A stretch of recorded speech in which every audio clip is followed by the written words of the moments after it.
Alright, welcome to part 2 of the TM250 Enduro build. Getting the engine back together and all of that. I got everything that I need. Everything's cleaned up. New main bearings are in. Here's the crank. So I got a new connecting rod. And new needle pin bearing in the top. New wrist pin, new piston. New bottom wrist pin. And just a complete kit. New seals, obviously. So now I'm just getting ready. Everything's clean. Everything is ready to receive the new parts. I'm just gonna have to try and figure out how to reverse engineer this to work. Tested everything. First through fifth and neutral works. I put the cover on just to make sure that shifting and the gearbox and everything works just fine. And it does. Everything is ready for RTV. Cleaning up all these edges. So here is the same crank, but new bottom and pin bearing, new needle, new crank. I was able to get away with all Honda parts. Turns out the crank's the same as a Honda, piston's the same as a Honda. Here is the new piston. It turns out the wrist pins are the exact same.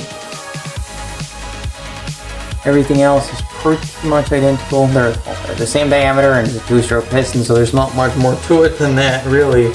You just gotta make sure that the wrist pin diameter is the same. And height from wrist pin to top. So, here's wrist pin against wrist pin. So, they're the same. This one has a dome on it, this one's flat, so this one has slightly lower compression. Well, that's interesting. The notches are off center from each other. For a long time they had them lined up, and that allows the teeny tiny gap for shit to come through. Not enough that it matters too much, but this will help with compression, I guess. So I'm just gonna try and drop this in.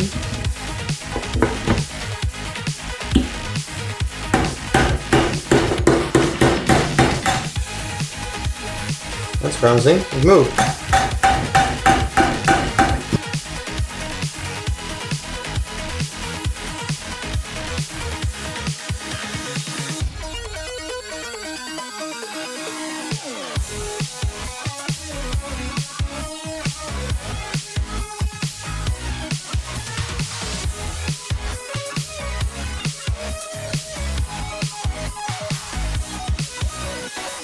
The power valve is in, power valve rod.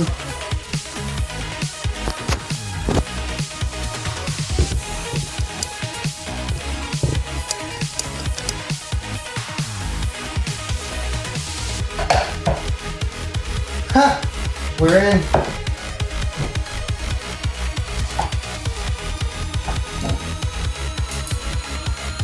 I got lucky. I got fucking lucky. It's the pliers slipped, but when it slipped, it just sent it in there perfect. You know how exciting this moment is? Okay, there's nothing in the way. We're going for it.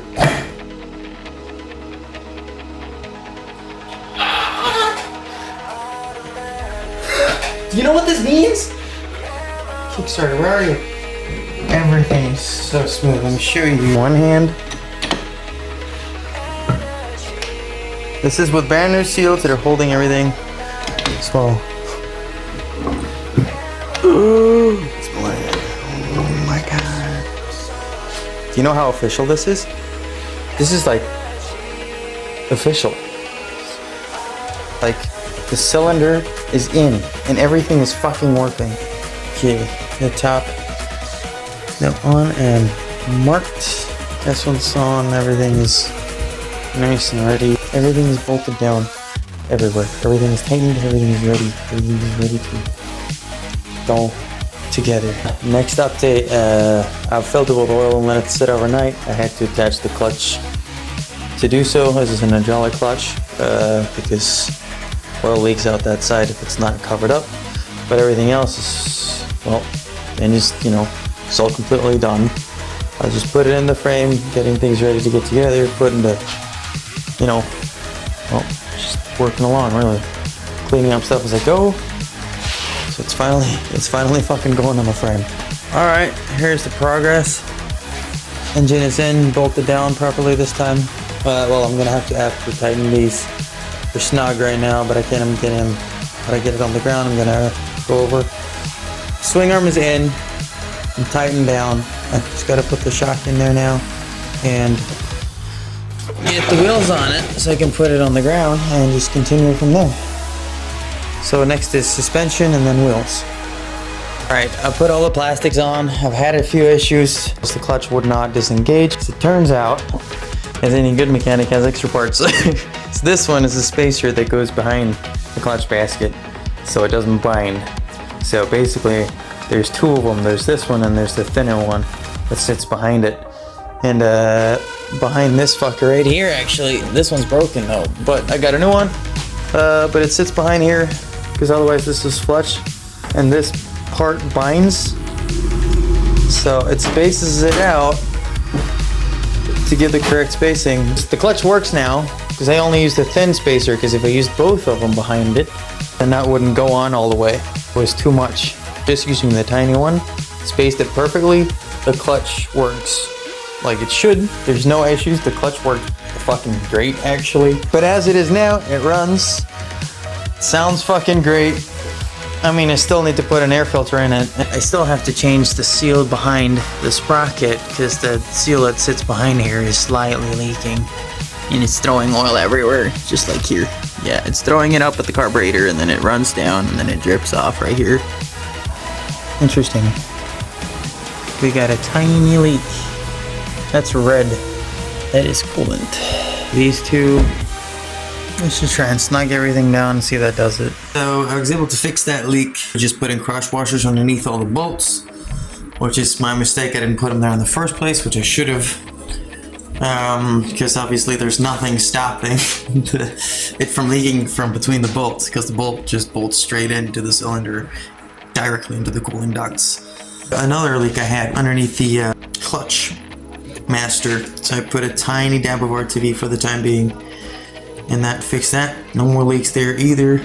So, alright, a little fill-in. I got too excited towards the end and I just started grinding. I did not film the first startup. I did not film any of the rides.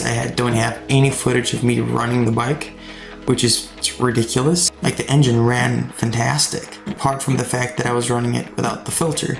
I wasn't pinning it before I'd gone through 9 heat cycles.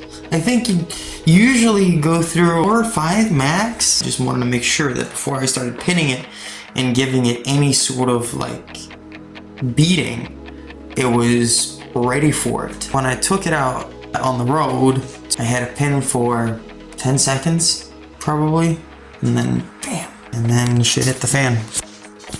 This is starvation of oil, so you know, it's not good.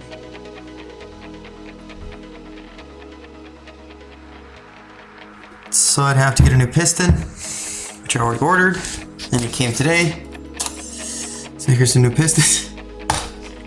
Again, and I have the tool ready to hone the cylinder right now.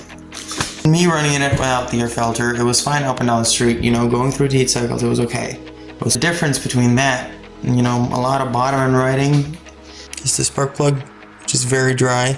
Should not be in a 2-stroke. It's not a good sign at all, actually.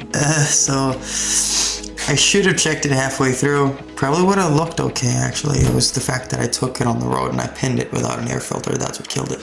Because I knew I was riding it without an air filter. I knew it was getting way too much air. But out the exhaust, every single time until the engine heated up, you'd see smoke out of the exhaust, which is a good sign because it means it's getting the oil that it needs. You know, you don't want it to. So once it's heating up, it stopped smoking, which it should, and it idled perfectly fine. So I thought it was getting more than enough fuel, but clearly when I pinned it, it did not get enough. Thank you for watching part 2. That'll be the conclusion of that, and I'll start getting to honing everything, getting the engine back together in part 3. Alright, again, I appreciate you guys watching. But yeah, let's get this thing back together, yeah.